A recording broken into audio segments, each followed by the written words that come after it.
네, 매일 오후 8시 종목 카틀 코너 본격적으로 출발합니다. 오늘처럼 시장 상황이 안 좋을 때는 차라리 장이 빨리 끝났으면 좋겠다라는 생각이 들 정도로 대응하기가 정말 힘들었던 장이었습니다. 사실 지수가 안 좋을 때는 해운이나 방산, 에너지, 가스 관련된 종목들이 오르는 경향이 있는데요. 또 오늘은 관련된 종목들 내에서 방산 섹터를 제외하고는 또 조정을 받는 양상이 나타났습니다. 그런 만큼 투자자분들 도대체 우리는 어떤 부분에서 시장의 힌트를 가져가야 되는 건가, 이런 분들 참 고민이 많으실 것 같은데요. 그런데 시간의 거래에서 해운 관련된 종목들이 다시 한번 들썩이기 시작했습니다. 내일 시장에서는 또 어떤 부분을 좀 주목해서 보면 좋을까요? 이 한 시간 동안 집중하시기 바랍니다. 그럼 주식 쇼핑 본격적으로 출발합니다. 하격 타임세일 종목 샷딜 참여를 원하신다고요? 자, 따라해보세요. 팔로우 미. 첫 번째 전화 참여 02-2128-8566으로 전화주세요. 종목 상담부터 주식에 관한 모든 궁금증을 도와드릴게요. 두 번째, 핸드폰에서 카메라를 켜주세요. 화면에 보이는 QR코드를 찍어주시면 24시간 메신저 참여가 가능. 세 번째, 유튜브로도 참여하실 수 있어요. 토마토 증권통 검색하시고 실시간 라이브 채팅으로 참여 완료. 이때 구독과 좋아요는 필수겠죠? 매일 저녁 8시 종목 카틀과 함께하세요. 어서오세요. 타이머텍 코너입니다. 타이머텍 코너는요, 한정된 15분 동안만 진행되고 있습니다. 그 시간 동안에 저는 여러분의 핫한 쇼핑 도와드리고 있는 아나운서 김은지입니다. 참여 방법 먼저 간단하게 설명드릴 텐데요. 이 QR코드 찍고 들어오시면 됩니다. QR코드 찍고 들어오시면 노란 톡방으로 연결이 되는데요. 그곳에서 종목 상담 도와드리고 있고요. 전화 상담도 준비되어 있습니다. 02-2128-8566번으로 전화를 주시면 더욱 빠르고 간단하게 전화로도 상담 도와드리겠습니다. 오늘은 최인성 멘토님 모셨습니다. 어서 오세요. 네, 안녕하세요. 네, 안녕하세요. 네. 오늘 시장 조금 아쉬웠습니다. 북한도 그렇고요. 중동도 그렇고요. 네. 여러 가지 지정학적 리스크 때문에 어쩔 수 없이 깨졌다고 하지만 이거 해도 너무한 거 아닌가라는 생각이 들었는데 어떻게 네네. 보셨어요? 어쩔 수가 없습니다. 지금 빅텍 같은 경우에도 오늘 장에서도 꽤나 인상 깊었지만 시간 외에서도 또 뉴스 속보가 나왔어요. 그로 인해서 다시 한번 방산 관련주의 주가가 올라가서는 아닌가라는 생각이 들고 있는데 네. 잘 보시면 우리나라가 아닌 외국에서 나타나는 지정학적인 리스크가 있을 때는 금과 관련된 엘컴텍과 빅텍이 함께 움직이는 그림을 그려줬다면 이제는 우리나라에서 나타날 수 있는 지정학적 리스크가 나타났기 때문에 빅텍만 올라갔다라는 걸 여러분들이 알고 계셔야 되는데, 자, 여기에 제가 걱정하는 부분은 한 가지입니다. 빅텍이 오랜만에 자사주를 매도하는 시기가 지금 지속적으로 이어지고 있는 상황이기 때문에 그 자사주를 매도한다라는 건 이 정도면은 현재 위치가 고점이다라는 판단할 수 있는 자리라는 말이죠. 그렇기 때문에 빅텍이 어디까지 더 올라갈 수 있을지 알 수 없는 상황에 시간 외에서 그래도 상승을 보여주긴 했으니까 내일 한 번 더 수급이 붙을 가능성은 있겠지만 지속적인 상승 랠리를 가져가기에는 조금 어려울 수 있다면 해운주들 같은 경우에는 이 거래일 전인가요? 동시다발적으로 시간 외에서 주가를 올렸었던 해운주들과 물류주들이 오늘은 시간 외에서 큰 폭의 상승을 보여주면서 다시 한번 상승 랠리를 이어나가고 있는데, 자, 여기서부터는 내용이 바뀌었습니다. 제가 말씀드렸던 거, 홍해가 막히던 호르주무 해협이 막히던 상관없이 돌아가면 그뿐이다라는 설명을 드렸었죠. 그런데 그거는 차선책일 뿐이었지만 이제는 어쩔 수 없이 그 차선책을 사용한다라는 내용의 뉴스가 나오면서 그로 인해서 관련된 종목들의 주가가 올라가고 있는 것인데, 그렇다면 해운주들은 리스크를 해지할 수 있는 방법이 이미 있다고 말씀을 드렸습니다. 다만 해운사를 사용해야 되는 고객들의 입장에서는 그만큼 비용 부담이 늘어났다라는 거. 하지만 그 안에서 누가 수혜를 받느냐? 바로 물류 운송 업체들이 수혜를 받다라는 내용입니다. 그로 인해서 물류 운송과 관련된 종목들의 주가가 다시 한번 날뛰기 시작한 상황이다라고 생각을 해본다면 이 상승 랠리는 단기적으로는 조금 더 지속성을 보여줄 수 있을 가능성이 있기 때문에 내일 시초가에 어떤 종목을 잡아야 될지를 잘 판단하셔서 진입하신다면 큰 수익을 맛보실 수 있지 않을까라는 기대심 또한 있다라는 것. 다만 여기에서 언급드리고 넘어가지 않을 수 없는 부분 한 가지가 있습니다. 코스닥은 847.37포인트를 지켜줘야 된다라고 설명을 드렸었고요. 코스피는 2,502.37포인트였나요? 그 가격을 지켜야만 합니다라고 말씀을 드렸는데 오늘 코스피가 그 가격을 이탈해서 종가를 형성을 했습니다. 그래서 지수가 내일은 반등에 성공을 해 주어야 하는데 오늘 오후장에 들어서면서 그 지수를 어떻게든 끌어올려 보려는 노력의 일환으로 보여졌었던 거 뭐가 있었습니까? 제약바이오주. 그 중에서도 항암 관련된 종목들의 주가가 갑작스럽게 하늘 높은 줄 모르고 치솟으면서 지수를 방어해 주려는 것 같은 움직임을 보았지만 결국엔 지수를 방어하지 못하면서 흘러내려왔다라는 것. 그로 인해서 내일 지수를 반대로 올려놓지 못하게 될 경우에는 2,404.43포인트까지도 열려 있다라는 걸 기억해 주시면 좋을 것 같습니다. 네, 잘 들어봤습니다. 이렇게 혼란스러운 장세 속에서 또 많은 고민이 있으실 텐데요. 그 고민 25분 동안 최대한 풀어드리도록 하겠습니다. 그럼 시작하도록 할게요. 가장 먼저 보내주신 파두입니다. 39,900원에 매수를 하셨고요. 비중 30% 가지고 계시네요. 비중도 크고 손해도 큽니다. 언제까지 들고 있으면 좋을지 향후점만 부탁드려요. 라고 왔어요. 네. 파두가 오늘 종가는 22,900원이었습니다. 11월 14일, 작년 11월 14일에 16,250원까지 갔던 종목이에요. 네네네. 정말 말이 많았죠, 이 종목. 파두 같은 경우에는 뻥튀기 된 종목이다라고 해서 파두 사태라고도 불렀었던 종목이에요. 그래서 제2의 파두 사태가 나타나지 않게 하기 위한 그런 당국의 노력들이 있었던 종목인데, 자, 파두는 일단 기업에 대한 설명을 먼저 드리겠습니다. 반도체 팹리스 기업이고요. 최근에 CXL과 관련된 이슈가 있지만 파두 또한 마찬가지로 CXL 관련주인 것처럼 주가를 움직여주고는 있지만 아직까지 R&D 중입니다. 연구 개발만 하고 있는 중입니다. 그로 인해서 CXL과 관련된 팹리스는 아직까지 이루어지지 않고 있는 기업이며, 그렇다면 파두의 현재 가격과 위치로 바라봤을 때 이 기업 투자할 만한 가치가 있느냐? 첫 번째, 반도체 기업이면 적자는 나면 안 됩니다. 왜? 실질적으로 매출을 만들어내지 못한다면 팹리스 기업, 설계 기업이죠. 설계 기업이면 그만큼 설계를 통해서 파운더리 할 수 있는 기업에다가 수주를 주고 그로 인해서 매출을 만들어내야 되는데 파두가 지금 보시면 매출액이 없습니다. 거기에 영업이익은 적자입니다. 이 정도면 파두라는 기업의 적정 주가는 1조가 아니라 2, 3천억만 돼도 이 정도면 꽤 괜찮은데 나쁘지 않은데라는 생각이 절로 들 수밖에 없는 기업이에요. 그렇기 때문에 지금 현재 1조 1,000억이라는 가격 또한 저는 아직까지 높다라고 보고 있습니다. 그래서 이 종목은 어차피 매수하신 거고 보유하셔야 되는 상황이라면 꼭 지키셔야 되는 것 두 가지만 설명을 드리겠습니다. 첫 번째, 본전 오면 뒤도 돌아보지 말고 매도한다. 두 번째, 역사적 저점이 되는 16,250원 이탈하면 매도한다. 이 두 가지 원칙만 기억하시고 그 박스권 안에서 주가가 올라가기만을 기다리시는 방법밖에는 현재 파두를 보유 중이신 분들은 그 어떠한 노력도 할 수 없다는 겁니다. 기업에 대한 판단도 할 수가 없고요. 상장된 지 얼마 안 됐기 때문에 중장기 포지션으로 진입하는 큰 자금을 운용하는 수급의 주체가 되는 개인 투자자들도 파두는 진입하지 않는다라는 겁니다. 그렇다면 개인적으로 파두의 주가가 올라갈 수 있는 것들은 결국 뭐가 있겠습니까? 외국인과 기관의 수급이 들어와 줘야 되는데 지금 보시면 파두는 외국인과 기관의 수급이 CXL과 관련됐다는 이슈가 있었던 10월 9일, 8일 이외에는 지속적인 매도세입니다. 그렇기 때문에 여기에서는 더 큰 상승이 나오기에는 어렵다라는 걸 기억해 주시면 좋을 것 같고요.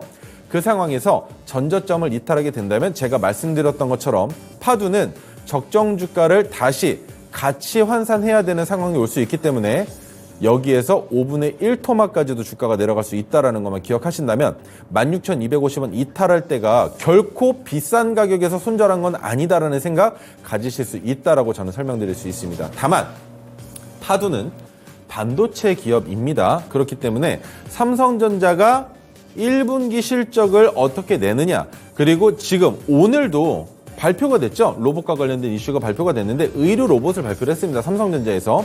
그로 인해서 관련주의 주가가 큰 상승을 보여줬는데 파두가 그 사이에 잘 끼어들어서 주가를 16,250원이 깨지지 않게 방어만 잘 해줄 수 있다면 본전에서는 탈출하실 수 있지 않을까라는 기대심이 있다는 것까지 같이 설명드려보도록 하겠습니다. 네, 이 파도 종목 참 안타깝습니다. 어쨌거나 본전가 매도 아니면은 역사적 전 저점인 신저점인 16,250원에서 매도를 해야 한다라는 말씀이셨습니다. 네, 다음 종목도 가보도록 할게요. 다음 종목은 네오셈입니다. 매수가는요 9,800원이고요. 비중 15% 가지고 계십니다. 좋은 매도 시점 알고 싶습니다라고 왔는데 네오셈 오늘 종가는 11,580원으로 지금 수익권이시네요. 계속해서 강한 상승 흐름 보여주고 있습니다. 이 네오셈. 네. 방금 전에 또 잠깐 나왔던 CXL 관련주죠. 그렇죠. 네. 근데 네오셈은 좀 걱정을 하셔야 됩니다. 지금 보시면 네. CXL 관련 검사 장비를 만드는 기업인데 9,800원이 가장 중요한 자리예요. 여기까지 내려올 가능성이 있습니다만 이 자리가 지켜지는지 지켜지지 않는지를 우리가 판단하기 이전에는 여기에서 익절을 여기서 손절 또한 할 수가 없다라는 거예요. 그렇기 때문에 지금 보시면 어제 월요일 날 네오셈이 어느 가격까지 올라갔느냐, 파란색 저항선을 높여놓으면서 만들어낸 가격이 있습니다. 12,110원. 이 12,110원을 내일이라도 넘겨놓는다면 네오셈은 상승 추세가 아직 끝나지 않았다라고 볼 수 있겠지만, 자, 이렇게 선을 긋고 보니 어떻습니까? 이 구간이 박스권이라는 말입니다. 그래서 이 박스권에서 놀 가능성이 있겠지만 그 박스권에서 너무 긴 시간 동안 채공하게 되면 주가가 하락할 것이고, 일정 기간 최소한 네오셈은 증거금 100% 종목이죠. 미수는 불가능한 종목입니다만 그래도 미수가 가능한 투자자들은 있습니다. 그런데 그 미수로 진입한 투자자들이 나가는 시점이 언제가 되느냐? 진입한 날로부터 이 거래일이 돼야 되기 때문에 오늘 매수했다면 내일과 모레까지는 끌고 갈 수 있다라는 판단이 되겠죠. 그래서 최소 이번 주 목요일 또는 금요일까지는 지켜질 가능성이 있겠으나 어느 자리에서 지켜주는지에 따라서 네오셈의 주가가 한 번 더 상승 추세로 이어질지 혹은 하락 추세로 전환될지를 확인할 수 있다는 겁니다. 그래서 9,800원이시면 본전이 아니라 내가 여기에서 두 가지 포지션인 겁니다. 당장 익절을 하거나 한 가지를 더 보고 설명을 드릴게요. 시간의 단일가에서 네오셈의 가격을 지켜주고 있다면 조금 더 지켜볼 수 있는 여력이 될 겁니다. 자, 첫 번째, 네오셈이 시간 외에서 5%가 빠졌습니다. 그렇다면 네오셈은 내일 5%가 하락한 가격에서 시작하게 되면 9,800원까지는 진짜 얼마 안 되겠죠. 그렇기 때문에 내일 시초가에 매도해서 수익을 만들어 놓고 그 다음에 이 종목을 안 보시는 게 가장 좋은 판단이실 수 있고요.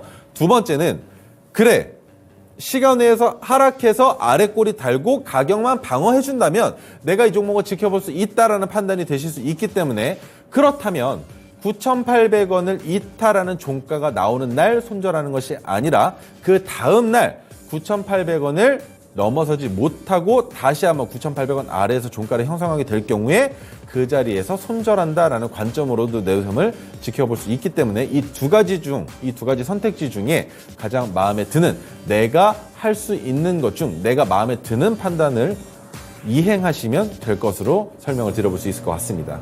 네, 네오셈 잘 들어봤습니다. 현재 종목 진단 진행하고 있습니다. 이 QR코드 찍고 들어오시면요, 노란 톡방으로 연결이 됩니다. 그곳에서 종목 상담해드리고 있습니다. 네, 다음 종목도 가보도록 할게요. IT센입니다. 8,550원에 매수를 하셨고요. 10% 비중 가지고 계십니다. 오늘 나왔어야 하나요? 이렇게 왔는데 IT센 오늘 종가는 7,380원으로 9%대 상승 보여줬습니다. IT센 오늘 나왔어야 됐나요? 아니죠. 네, 아니죠. 더 가셔도 괜찮죠. 네. 지금 보시면 8,550원이시면 여기에서는 본전 가격이 안 왔지 않습니까? 그런데 잘 보시면 거래 대금이 이때 터진 만큼 네. 안 나왔습니다. 그 말은 아직까지는 상승 여력이 있다라고 볼 수 있는데, 또 가장 중요한 거 시간에 보셔야죠. 시간이 어떻습니까? 3%가 상승한 상태로 오늘 끝났단 말입니다. 그러면 내일 갭이 떠서 윗꼬리가 긴 음봉이 나오게 될 경우에, 그렇다면 포지션을 바꿔보시는 거죠. 어디에서? 오늘의 종가인 7,380원을 이탈할 때 매도한다. 이해가 되시나요? 갭을 띄웠습니다. 갭을 띄우고 주가가 상방으로 먼저 열릴 가능성이 있어요. 그런데 상방으로 열렸다가 주가가 눌릴 때 7,380원을 이탈하게 될 경우에 7,300원이 지지선이 되니 그 가격을 이탈하는 순간 손절하실 수도 있을 것이고요. 두 번째, 갭을 띄웠기 때문에 아래 꼬리를 먼저 단다? 호재가 될 수 있습니다. 왜? 아래 꼬리를 달고 종가까지 지켜봤을 때 7,380원 위로 주가를 올려놓는다면 어떻게 되겠습니까? 상승할 여력이 남아있다는 거죠. 그런데 갭을 띄웠다는 것 자체가 보여주는 것은 두 가지입니다. 거래대금을 붙일 것이다 혹은 거래대금을 붙이지 않을 것이다. 전자는 갭을 띄웠으면 윗꼬리가 먼저 달리는 시나리오고요. 후자는 갭을 띄웠으면 아래 꼬리를 먼저 달고 올라가면서 거래량을 죽이겠다는 의사가 되기 때문에 IT세는 며칠 더 지켜보시는 게 좋을 수 있다라고 설명을 들어볼 수 있는데, 잘 보시면 IT세는 여러 가지로 엮여 있지만 최근에 뭐 비트코인 관련주로서도 주가가 큰 폭으로 올라갔단 말입니다. 그런데 지금은 어떻습니까? 가장 많이 보셔야 되는 거, 우리기술 투자 보셔야죠. 못 움직이고 있지 않습니까? 갤럭시와 머니트리 어떤가요? 못 움직이고 있습니다. 그런데 IT세는 움직였다. 그렇기 때문에 IT세는 조금 더 지켜보실 수 있는 여력이 있다라는 설명을 드려보는 것이고, 아직 시장에 나오지 않은 뉴스가 있을 수 있습니다. 지금 보시면 STO 사업에 대한 MOU는 작년 뉴스입니다. 그런데 지금 최근에 주가를 올릴 때 그 어떤 뉴스도 나오지 않고 있기 때문에 IT세는 뉴스가 없다라는 게 호재라면 호재일 수 있는 것이죠. 그렇다면 뉴스가 나올 때 본전 가격이 오신다면 그때 정리하셔도 괜찮은 선택이 되실 수 있다라는 설명 같이 한번 드려보겠습니다. 네, IT센 상승 여력은 있다라는 말씀과 함께 조금 더 홀딩하는 전략으로 짜주셨습니다. 다음 종목도 가보도록 할게요. 셀트리온입니다. 25만 3천 원에 매수를 하셨고요. 비중 100%입니다. 언제쯤 기회가 올까요? 라고 왔는데 네. 셀트리온 오늘 종가 18만 7,500원입니다. 아, 셀트리온 굉장히 요즘 말이 많잖아요. 네네. 어떻게 보세요? 자, 첫 번째로 셀트리온 같은 경우에는 좋게 보고 있는 거는 한 가지가 있습니다. 그게 뭐냐면 셀트리온 글로벌이 나스닥 시장에 상장하고 네. 싶다. 상장하고 싶답니다. 하겠다가 아니라 한다고 해서 해주는 건 아니에요. 네. 왜냐면 기업의 가치 평가가 또 이루어집니다. 그 기업의 가치 평가를 통해서 나스닥에 상장될 수 있는지 상장 실질 심사를 거치게 되는데 그 기간이 네. 아직은 많이 남아 있습니다. 그리고 25만 3천 원이시면 꽤나 높은 가격이라고 볼 수가 있어요. 네. 왜냐? 이 가격까지 올라갈 수 있다는 기대 심리는 있을 수 있으나 아직까지 셀트리온이 그 기대 심리를 충족시켜주지는 못하고 있습니다. 다만 제가 좋게 보고 있는 건 기업이 지금 합병 과정을 통하고 있지 않습니까? 셀트리온이 우선적으로 첫 번째 헬스케어와 합병을 했죠. 그리고 셀트리온 제약과도 합병을 준비를 하고 있단 말이에요. 그런데 제가 보고 있는 셀트리온의 합병은 결국 셀트리온의 덩치를 키우는 것이 주 목적이 아니라 셀트리온을 더 많은 사람들에게 알리기 위한 수단으로서 저는 보여진다는 겁니다. 그 말이 뭐냐면 미국과 똑같이 흘러가진 않을 거예요. 우리나라 주식시장에서 살아남을 수 있었던 이유들이 분명히 있었을 텐데 셀트리온 마찬가지 그것은 놓치지 않되 글로벌 시장에 더 많은 이름을 알리기 위해서 박리담의 전술을 펼칠 가능성이 있다는 겁니다. 지금은 셀트리온이 만들면 그 제품을 셀트리온 헬스케어가 도매가로 받아다가 소매가로 외국에다 갖다 팔았어요. 바이오 시밀러도 마찬가지고. 그런데 합병이 되는 순간부터 어떻게 되겠습니까? 그 중간 과정이 없어진다는 겁니다. 그렇기 때문에 저렴한 가격에 더 많은 물량을 팔 수 있게 되는 것이고 더 많은 소비자들과 만날 수 있는 상황이 되기 때문에 그만큼 인지도를 가격 타임세일 종목 핫딜 참여를 원하신다고요? 자, 따라해보세요. 팔로미. 첫 번째 전화 참여 02-2128-8566으로 전화주세요. 종목 상담부터 주식에 관한 모든 궁금증을 도와드릴게요. 두 번째, 핸드폰에서 카메라를 켜주세요. 화면에 보이는 QR코드를 찍어주시면 24시간 메신저 참여가 가능. 세 번째, 유튜브로도 참여하실 수 있어요. 토마토 증권통 검색하시고 실시간 라이브 채팅으로 참여 완료. 이때 구독과 좋아요는 필수겠죠? 매일 저녁 8시 종목 핫딜과 함께하세요. 네, 은지캐스터와 함께하는 15분 종목 상담 코너 마무리가 됐는데요. 마지막 종목이 요새 좀 말이 많이 나오고 있는 셀트리온과 관련해서 한번 여쭤보도록 하겠습니다. 사실 나스닥 상장에 대한 기대감을 가지고 좀 주가가 좀 시원하게 오르지 않을까 했지만 말씀하신 것처럼 하고 싶다 이런 네. 표현이기 때문에 지금 상승 효과는 조금 미비한 것 같습니다. 네. 그렇다면 지금 상황에서 좀 어떻게 대처를 해야 되는지 셀트리온 추가적인 이야기 해주실게요. 셀트리온은 장기 보유하시는 방법밖에 없습니다. 있어요. 네. 본전에서 탈출하고 싶으시다면 무조건 장기 투자입니다. 셀트리온이라는 기업이 우리나라에서 어떻게 움직였습니까? 과거 시점에 코스닥의 머리였어요. 그런데 코스피로 넘어가면서 머리를 차지하지 못했지만 그래도 우리나라의 제약바이오의 대장입니다. 그렇기 때문에 셀트리온이 무너질 가능성 없겠죠. 상승할 가능성 너무나 높다라는 겁니다. 그래서 셀트리온은 지금 매수하신 가격이 너무 높은 게 걱정되시기는 하시겠지만 그냥 보유하시면서 기다리셔서 수익 올 때 정리하시고, 자, 수익이 올 때 정리하시고 나시면 이제는 어떻게 투자해야 되는지 눈에 보이실 거예요. 어떤 식으로? 바닥에서 사서 고점에서 판다. 셀트리온도 마찬가지로 바닥이 있고 고점이 있다라는 걸 인지하실 수 있는 상황이 되실 테니까 그때부터는 셀트리온이 주가가 내려올 때 사셔서 올라갈 때 파실 수 있는 해안이 생기실 수 있을 거라고 저는 확신합니다. 네, 그렇다면 지금 셀트리온에 대해서는 조금 더 장기적인 관점으로 끌고 가셔야 된다. 이렇게 한번 정리를 해보도록 하겠습니다. 그렇다면 오늘 좀 시장 상황에서 좀 주목하고 계신 게 아무래도 지수가 좀 상방으로 가기 위해서는 바이오 쪽이 좀 올라가야 된다라는 말씀을 해주신 것 같습니다. 네. 그런데 어제부터 조금 또 화제가 됐었던 이슈가 또 있었죠. 레고캠 바이오랑 또 오리온이 좀 네. 인수와 관련돼서 얘기가 나오고 있고 바로 그 전날에는 또 OCI 홀딩스랑 한미사이언스가 좀 네네네. 인수합병 이야기가 나오면서 오늘 한미사이언스는 상한가를 터치하기도 했는데 네. 전반적으로 좀 인수 이런 내용과 관련해서 시장은 좀 어떻게 받아들여야 되는 걸까요? 여러분, 지금 우리 윤지 아나운서님이 말씀해 주신 거를 포괄적으로 생각하시면 절대 안 됩니다. 다 따로따로 나눠서 보셔야 되는 거예요. 잘 보시면 제약바이오주가 주가가 큰 폭으로 올라간 것 같죠? 근데 그중에 한미사이언스는 상한가를 갔죠? 그쵸. 근데 한미사이언스가 상한가를 간 이유는 경영권 분쟁입니다. 그런데 여러분, 경영권 분쟁과 관련된 종목 이미 여러 번 맛보셨죠? 최근에 뭐 있었습니까?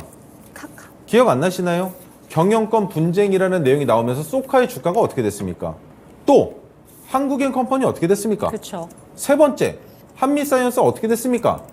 네 번째, 과거에 또 있습니다만 좀 된 내용이니까 세 개만 말씀드려보자면 소카, 한국엔 컴퍼니, 한미사이언스 모두 다 이제는 아시죠? 경영권 분쟁이라는 내용이 붙는 순간 주가는 날아간다.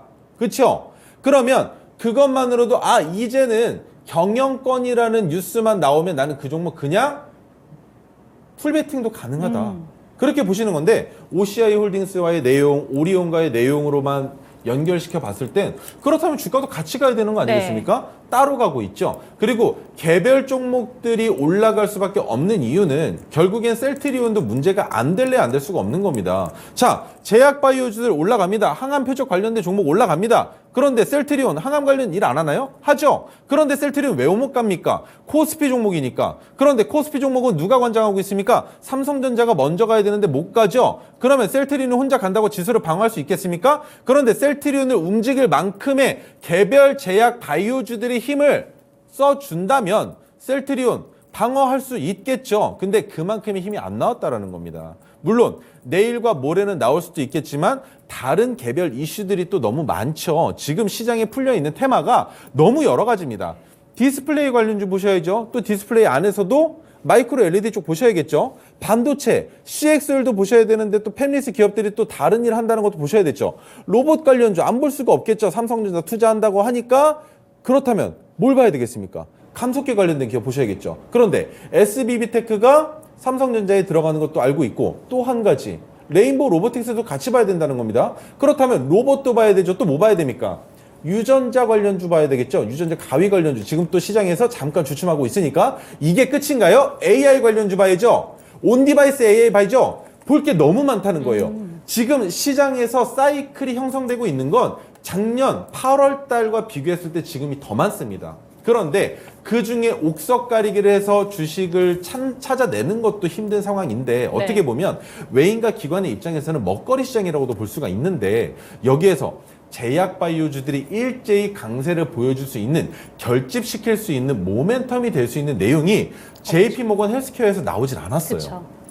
그렇기 때문에 개별 종목들의 이슈가 이어지는 장세가 먼저 나타날 것이고 그로 인해서 외국인과 기관의 수급이 들어오는 상황이 연출이 된 이후에 마지막 피날레는 개인들이 제약바이오를 매수할 때 제약바이오 테마 자체가 훈풍이 불어오면서 주가가 올라가는 것. 그런데 그 시기를 저는 지금이 아니라 비만 치료제와 관련된 뉴스가 나올 때가 아닐까라고 생각을 하고 있어요. 그래서 1월 말부터, 왜 2월 초에 노보노디스크가 일본에서 판매를 시작한다라는 내용이 나와 있죠. 물론 우리나라도 포함되어 있었으면 좋았겠지만 우리나라는 아직 승인이 떨어지지가 않았습니다. 그렇기 때문에 우리나라는 올해 상반기가 예정된다라고 보시면 될 것 같고요. 일본이 먼저 시작되겠지만 그로 인해서 비만 치료제 관련주의 주가의 상승이 불어온다면 비만 치료제는 127조 원 규모의 꽤나 규모가 큰 테마성 종목들의 결집체라고 보시면 되겠죠. 그렇기 때문에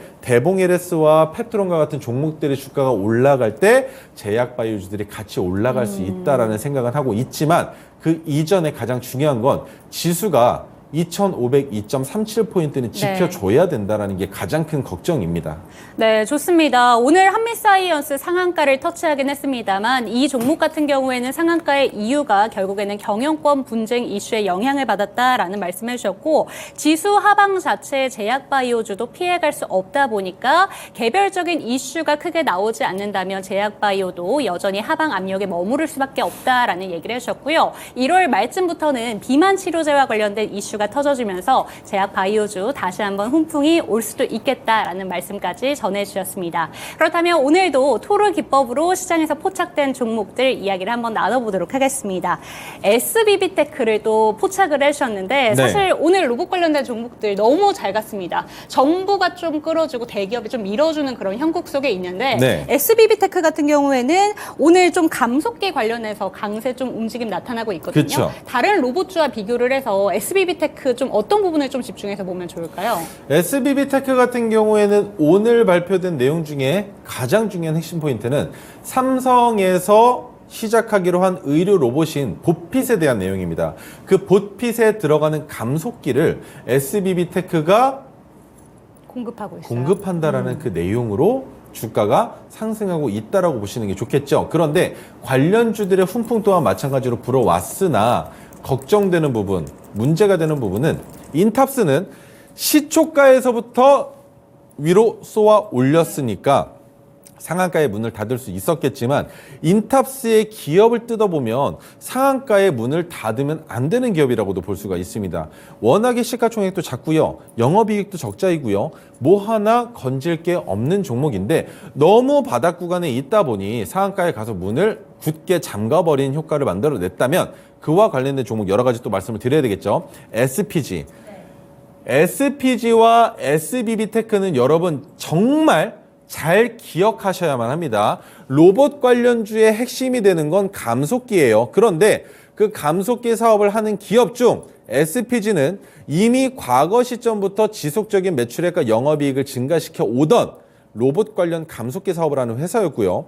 SBB테크도 적기는 하나 SPG보다 부족하기는 하나 감속기로 매출을 내고 있는 기업이란 말입니다. 그 말인 즉 SPG의 주가는 이미 적정 주가 위로 올라가 있다고 판단할 수 있겠지만 SBB테크는 그렇지 않습니다. 아직도 매수하기에 괜찮은 가격 구간이라고 설명을 드려볼 수가 있으며 그리고 에브리봇 같은 경우에는 오늘 주가가 큰 폭으로 상승을 했지만 종가 때 마지막 단일가에서 조금 많이 내려놓고 거기에 시간의 단일가에서도 한 번 더 하락시킨 움직임으로 바라봤을 때 내일 삼성의 봇핏과 관련된 종목들이 다시 한번 연이은 상승을 만들어주지 못한다면 에브리봇은 단기적인 하락 조정 국면에 들어설 수밖에 없다라는 걸 기억해 주시면 좋을 것 같은데요. 자, 그래서 SBB테크에서 가장 여러분들이 기억하셔야 되는 건 하모니 감속기 앞에 빼고 그냥 감속기 관련주구나 정도로만 이해하시면 된다라는 겁니다.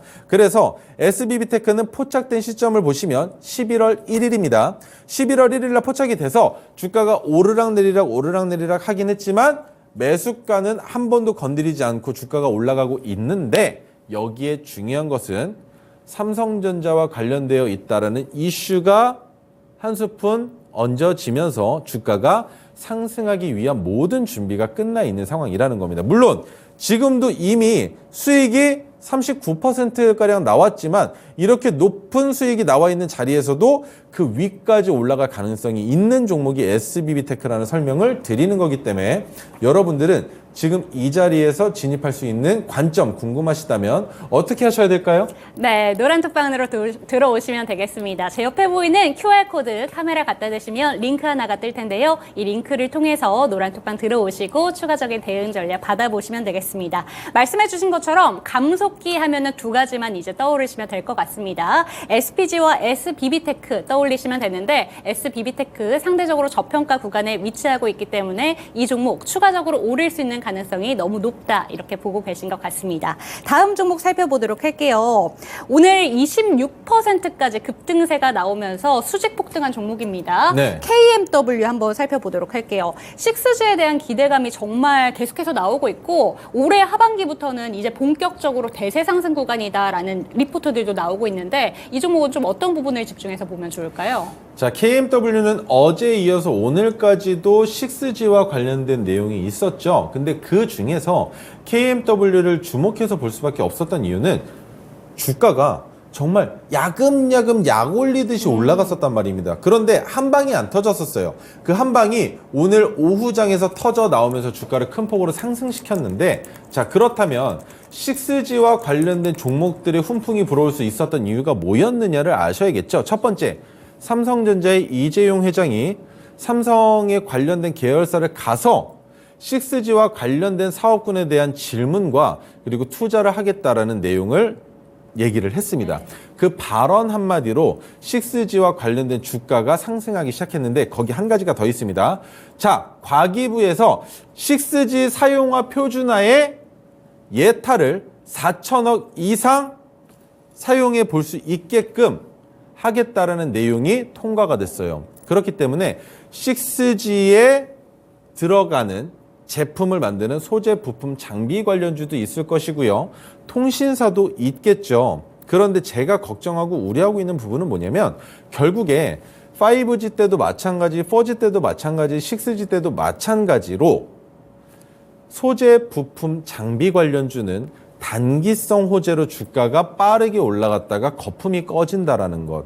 그렇다면 지속적인 모멘텀이 없어져도 상승하는 종목들은 뭐가 있는지 아시나요?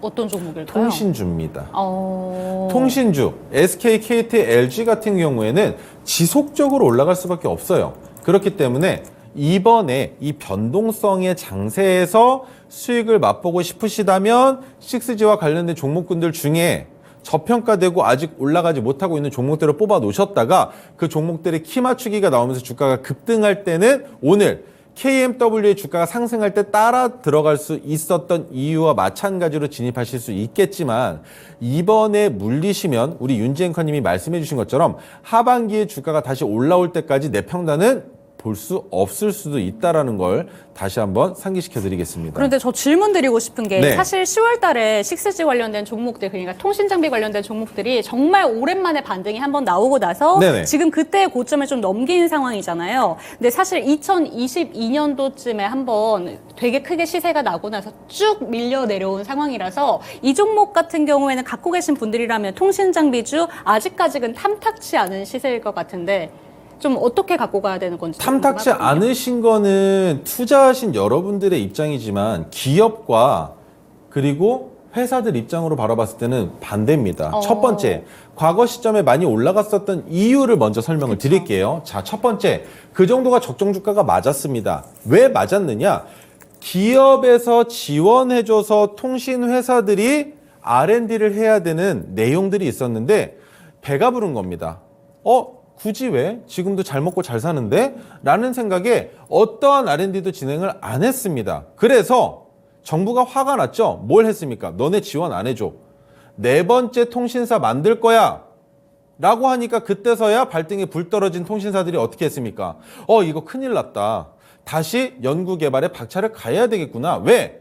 통신사가 지금 3대 통신사죠. 그런데 새로운 통신사가 생겼을 때 만약에 6G가 시작이 된다면 그 6G의 주파수를 경쟁하는 입장에서 누가 그 통신 주파수를 가져가게 되겠습니까?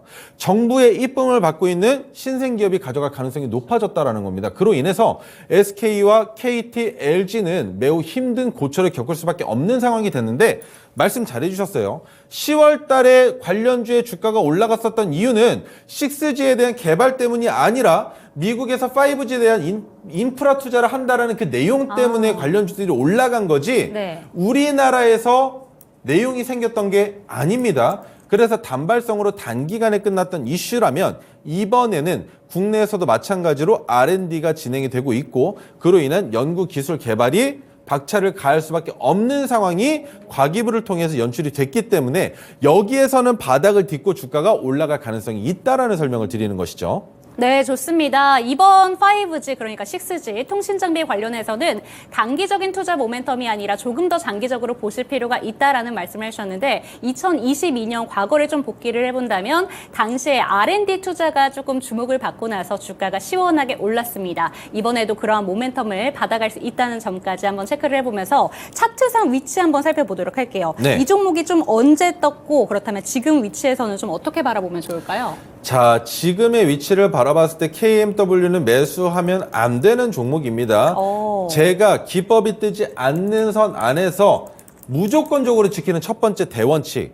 저점을 찍은 지 3개월이 지나지 않은 종목은 진입하지 않습니다. 그 이유는 뭐냐면 하락한 구간의 기간만큼 횡보를 거치거나 그 이상의 횡보를 만들어주지 않는다면 상승 파동이 나온다 하더라도 그것은 진정한 상승이 아니라 개미를 꼬시는 상승으로밖에 여겨지지 않는다는 것이죠. 그게 무엇이냐면 자, 하락해서 바닥을 디딘 기간이 탄탄하게 집안이 만들어지면 그 다음에 건물을 지을 때 부실하게 지어서 윗부분이 훼손된다 하더라도 다시 지으면 그뿐인데 하락해서 조정을 받는 기간이 짧았으면 집안 공사가 그만큼 안 돼 있으면 상승을 했던 그 상승분에 내가 몸을 태웠을 때 건물이 무너지면 집안까지 붕괴가 된다는 겁니다. 좀 이해가 되실지 모르겠지만 그래서 지금처럼 KMW도 마찬가지로 하락한 기간이 이제 3개월이 될까 말까 한 상황인데 그때 무엇이 떴느냐? 토르기법이 떴습니다. 네. 그런데 토르기법이 떴을 때 마찬가지로 내평균 단가 윗단에서 지지부진한 것처럼 움직임을 보여주다가 어제 토르기법이 다시 떴네요. 떴습니다. 그런데 토르기법이 포착되고 나서 하락 추세에 있다가 토르기법이 뜬 것이 아니라 토르기법이 뜨고 하락 추세가 아닌 조정 횡보 상승 네. 추세였다가 토르기법이 다시 뜨면 그 다음에 뜨는 자리는 상승 각도가 높아집니다. 여기에 한 번 더 나오면 그때는 더 큰 폭으로 각도가 높아지는 거예요. 네. 그런데 KMW는 어제 포착된 이후에 오늘 주가가 바로 반영이 됐습니다. 네. 그런데 이미 11월 15일부터 보유하고 계셨던 분들이라면 60% 이상의 수익을 맛보실 수 있었다는 내용이 되겠죠. 다만 기간이 오래 걸렸고 또 어제 기법이 떴으니까 KMW는 어제를 기준으로 제가 지속적으로 언급을 드릴 수 있을지 그리고 국내 6G와 관련된 종목군들이 조금 소강 상태에 접어들거나 온디바이스 AI처럼 매수할 수 있는 적정 가격이 온다면 제가 노란톡방에서 다시 한번 안내를 드릴 겁니다. 네, 좋습니다. KMW 11월 달에 토르 기법 뜨고 나서 어제 다시 한번 기법이 뜬 종목입니다. 그리고 하루 만에 시원한 수직 상승 좀 보여줬는데요. 이 종목은 지금은 신규 관점이 아니지만 갖고 계신 분들을 위해서는 노란톡방 내에서 추가적인 대응 전략 받으실 수 있다고 합니다. 지금이라도 QR코드 카메라 갖다 대시면 링크 하나가 뜰 겁니다. 이 링크를 통해서 노란톡방 들어오시기를 권해드리도록 하겠습니다. 이번에는 리뷰 타임으로 한번 넘어가 보도록 할게요. 첫 번째 종목 T-로보틱스 살펴보도록 하겠습니다. 오늘 저희가 기법이 포착된 종목은 좀 SPS 비비테크 살펴보면서 감속기 관련해서 이슈가 개별적인 이슈도 좀 포함이 됐었는데 네. 지금 T-로보틱스 같은 경우에는 그냥 전체적으로 로봇 관련된 종목들이 오르니까 좀 같이 오르는 걸까요? 좀 어떻게 아니죠. 보셨을까요? LG전자에서 일을 줄 수도 있다라는 내용 때문에 T-로보틱스의 주가가 올라가고 있다라고 보시는 게 맞습니다. 지금 삼성전자에서는 보핏이 나왔습니다. 그런데 LG전자라고 만들지 말라는 법 그쵸. 없죠. 의료 관련된 로봇이 LG전자에서도 마찬가지로 나올 수가 있는데 파벌이 될 수는 있겠으나 그래도 그 시장에서 누가 우위를 점할지는 아직까지는 알 수 없는 겁니다. 물론 돈으로 때려 박으면 삼성전자가 이길 수도 있겠죠. 그런데 이번에 우리 CES 2024에서 이미 확인하지 않았습니까? LG전자 죽지 않았습니다. 그리고 디스플레이에서만큼은 판매 실적으로는 삼성전자가 우위를 점하긴 하고 있지만 기술력으로 봤을 때는 LG전자 결코 삼성전자에 뒤처지지 않습니다.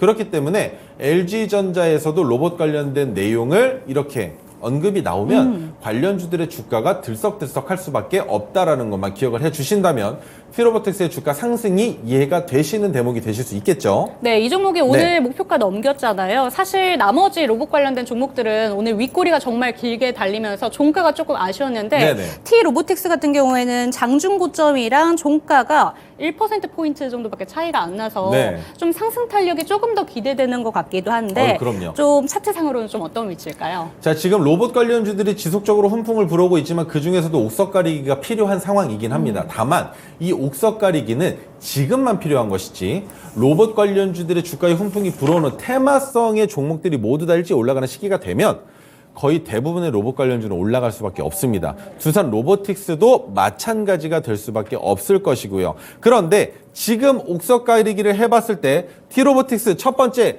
10월 말에 메가토리 기법이 포착이 된 종목입니다. 물론 그 가격 구간까지 다시 내려왔다가 반등이 나오면서 토리 기법이 포착이 되긴 했지만 여기에서 올라갈 수 있는 가격을 최소한 3만 원까지는 보실 수 있어야 한다는 거예요. 그래서 T로보틱스는 아직도 올라갈 자리가 남아있는 배고픈 종목이다 정도로 이해하시면 될 것 같고요. 지금 단기적인 상승이 나오면서 거래대금이 붙기는 했지만 네. 이 정도 거래대금은 과거 시점에서도 여러 번이나 포착이 됐었던 상황이죠. 그런데 가장 중요한 거 로봇 관련주의 훈풍이 지속적으로 불어오기 위해서는 거래대금이 줄어들더라도 가격이 지금 현재 22,000원에서 24,000원 사이에서 조정을 받으면서 약간 우상향하는 추세가 나와준다면 너무나 좋은 추가 매수 관점, 신규 매수 관점의 자리가 될 수 있는 종목이 T로보틱스가 된다라는 부연 설명까지 드려봤습니다. 네, 좋습니다. 이 종목 같은 경우에는 3만 원까지 바라볼 수 있는 종목, 여전히 배고픈 종목이다라는 말씀을 해주셨고 추가적으로 조정이 나오게 된다면 그때 다시 한번 담을 수 있는 기회를 줄 수도 있다라는 점까지 함께 체크해 주셨습니다. 다음 종목도 한번 리뷰를 해보도록 할게요. 오늘 52주 신고가를 경신했던 종목입니다. 이 무상증자 권리락 효과 발생 이슈로 인해서 오늘 20%까지 좀 급등세를 보여줬다가 종가가 0.9% 뚝 떨어지면서 네. 반도체 관련주들 오늘 조금 나쁘다 보니까 제우스도 좀 영향을 받은 것 같은데 저희가 들어간 시점과 지금 목표가 비교를 해보면 수익률이 110%입니다. 네네. 네, 이 종목 지금 상태에서 좀 어떻게 바라보면 좋을까요? 10월 달에 제우스가 메가토리 기법으로 포착이 됐을 때 여러분들께 말씀을 드렸던 네. 거 로봇 관련주로도 엮여 있고요. 반도체 관련주로도 엮여 있습니다만 디스플레이는 네. 아직 아닙니다라고 설명을 계속적으로 드렸어요. 그런데 디스플레이는 내년 1월과 2월 달에 이슈가 나올 거니까 그때 뉴스 나올 때 그쵸. 매도하시면 될 겁니다라고 네. 설명을 분명히 드렸습니다. 못 보신 분들은 우리 이토마토 방송 다시 돌려보시면 그 내용 나오시니까 확인해 보시면 될 것 같고요.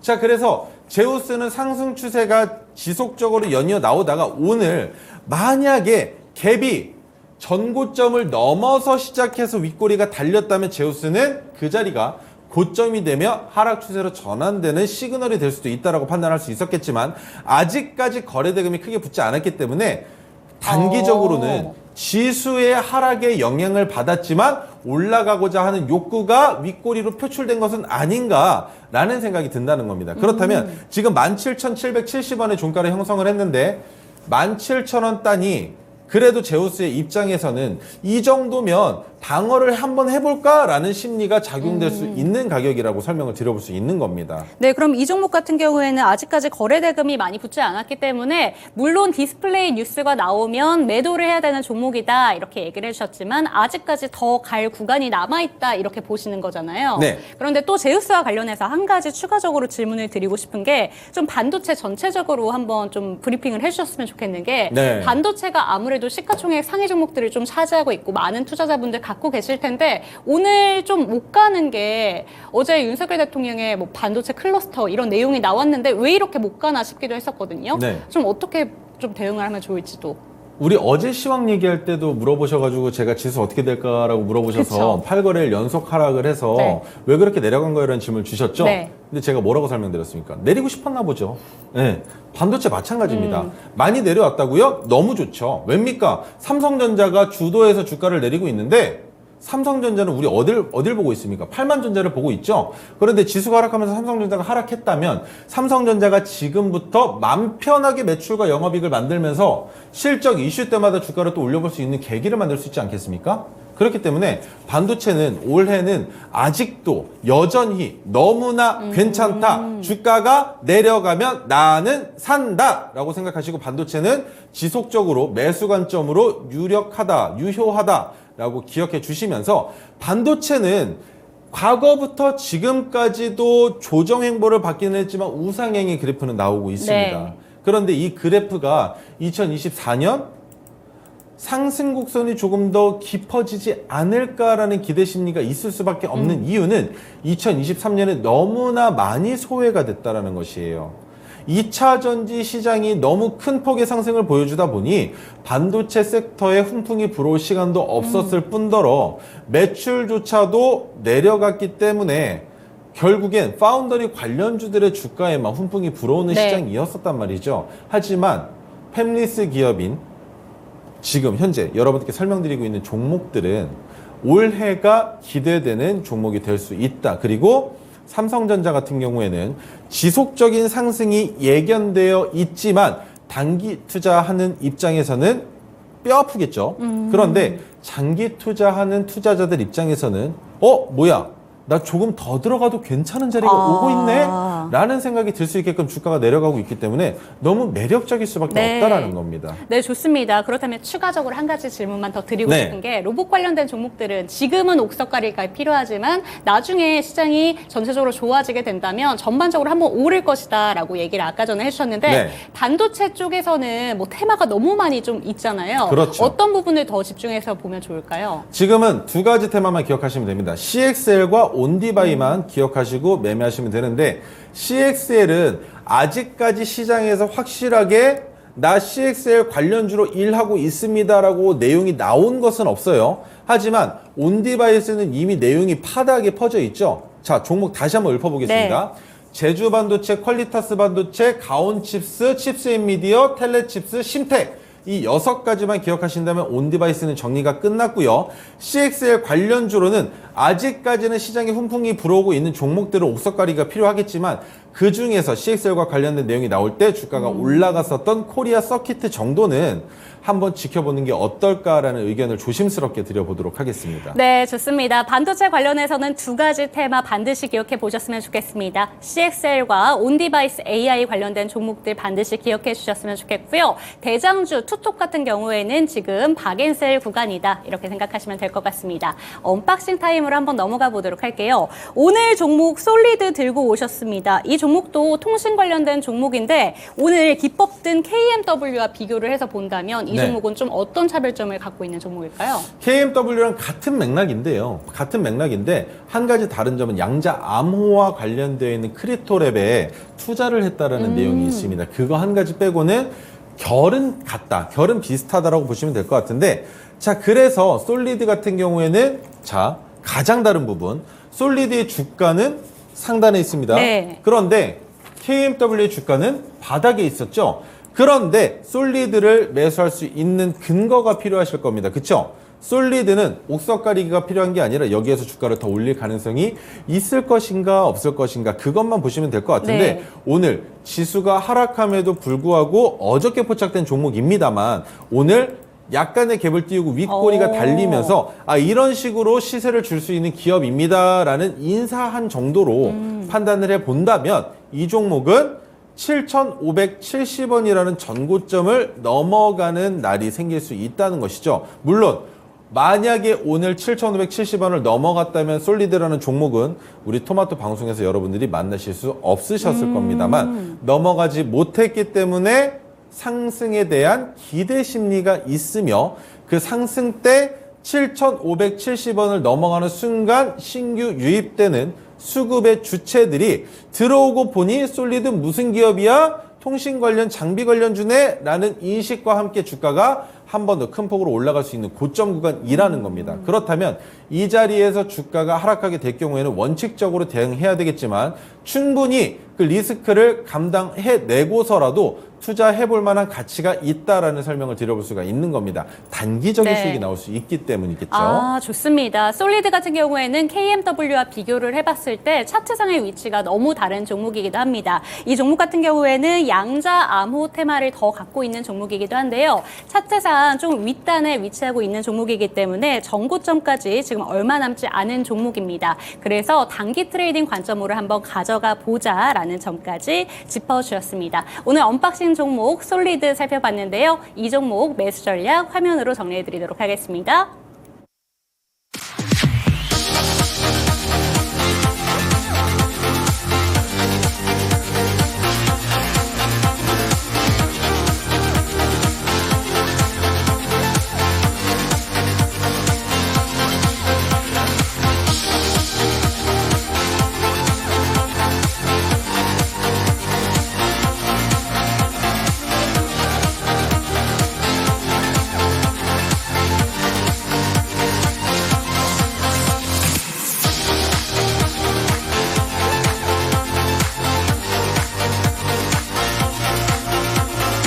네, 어제 그래도 기관이 코스피 시장에 매수세가 들어오면서 이제 종지부를 찍는 건가 다시 한번 반등이 나오려나 했지만 오늘 재차 하락 마감을 한 코스피 시장을 보면서 답답하셨던 분들 많으셨을 것 같습니다. 내일 시장은 좀 어떤 부분 집중해서 보면 좋을까요? 첫 번째로 여러분들이 가장 주목해서 보셔야 되는 건 단연 방산 관련주일 겁니다. 네, 방산 관련주 같은 경우는 왜 주목해서 보고 있냐면 마지막에 속보가 나왔음에도 불구하고 빅텍의 경우를 예를 들자면 시간에서 꽤나 누른 모습이 네. 포착이 됐어요.